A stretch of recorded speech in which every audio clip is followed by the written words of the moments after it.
맨날 양보받는 아이 때문에 속상해요라는 부모님들 많이 계시죠? 그건 아이의 기질이 그런 건데요. 그러니까 약간 평화주의자 아이들 있죠. 아이들이랑 갈등 싫어하고, 그리고 웬만하면 그냥 내가 양보하고, 계속 놀이터에서도 양보만 하는 친구들이 계속 양보하잖아요. 그래서 끝내는 그네를 못하는 그런 아이를 옆에서 지켜보는 엄마 마음은 굉장히 속상하죠. 왜냐하면 자기 몫을 챙기지 못하니까 항상 어딜 가든 이렇게 내 아이가 좀 당하는 것 같고 약간 부딪힘 당하는 것 같고 그래서 속상한 부모님들 많이 계실 것 같은데 그 얘기 오늘 라방에서 좀 본격적으로 했어요. 그래서 이게 타고난 기질이 어쩔 수가 없어요. 내가 싸워서 이겨서 그걸 쟁취하면 마음이 불편한 거예요.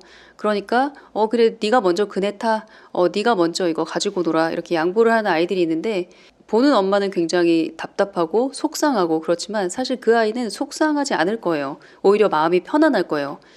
왜냐하면은 걔한테 그걸 먼저 양보하는 것이 내 마음이 편안하니까. 그래서 이 아이는 전략적으로 그걸 선택하는 거예요.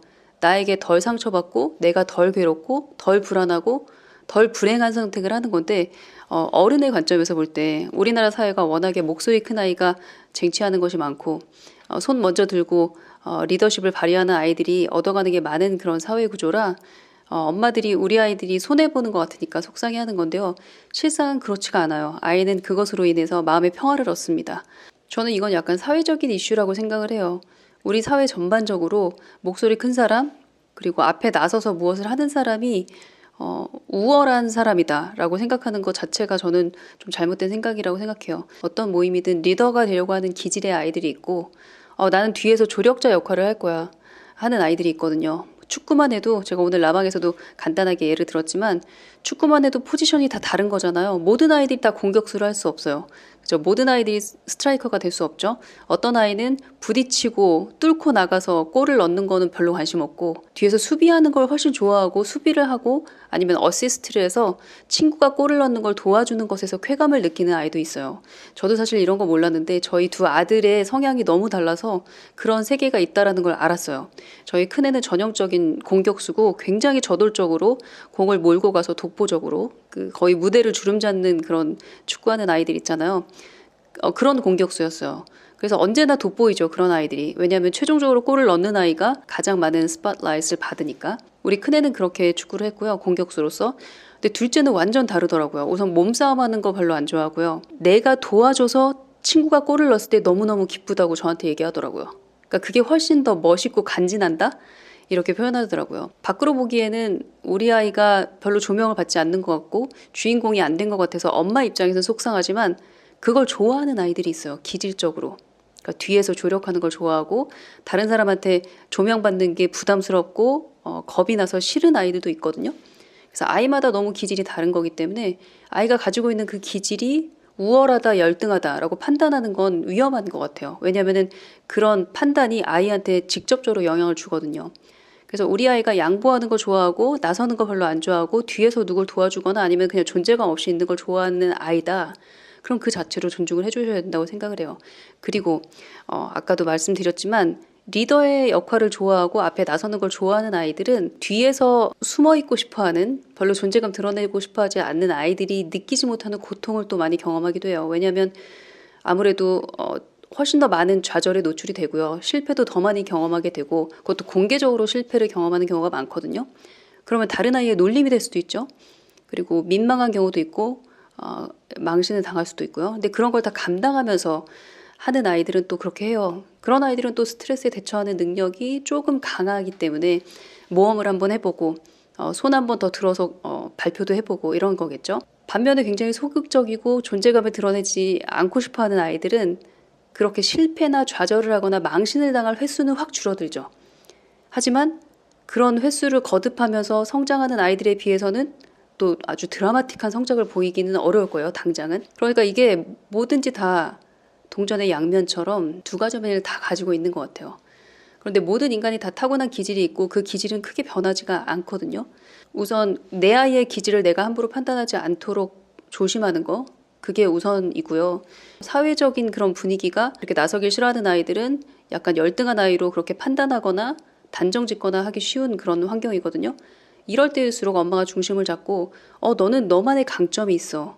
네가 나서는 걸 좋아하지 않지만 넌 뒤에서 다른 아이들의 마음을 헤아리고 배려해주고 주목을 받지 못하는 친구를 가서 도와주고 챙겨주고 그럴 힘이 있잖아. 눈에 보이지 않는 다른 친구의 마음을 헤아릴 수 있는, 다른 친구의 슬픔을 헤아릴 수 있는, 다른 친구의 외로움을 헤아릴 수 있는 그런 힘이 있잖아. 그러니까 이런 걸 엄마가 알려주셔야 돼요.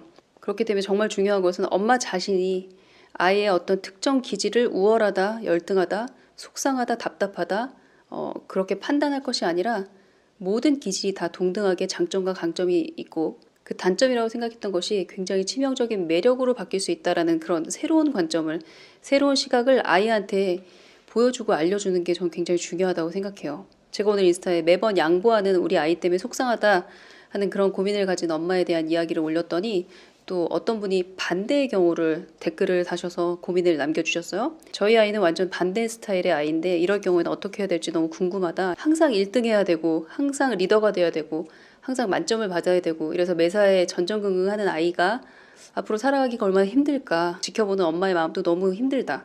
이렇게 말씀을 하셨어요. 그리고 아이한테 1등은 중요하지 않아. 이렇게 아무리 말을 해도 듣질 않는다. 이런 우리 첫째 달님이라면 어떻게 하셨을까요? 이렇게 질문을 하셨는데 저는 이런 아이들은 자기 스스로를 괴롭히면서 최고를 향해서 달려가는 그런 아이들은 스트레스가 상당히 많을 거예요. 항상 그 반에서 내가 리더가 돼야 되고 1등이 돼야 되고 주인공이 돼야 되기 때문에 굉장히 스트레스 스스로에게 많이 주는데 또 이것은 엄청난 강점이 되는 게 이 아이는 굉장히 뛰어난 아이로 자랄 가능성이 높아요. 그러니까 스트레스 강도도 높지만 성장할 가능성도 굉장히 높다라는 거. 그러니까 일반적인 아이는 아니라는 거예요.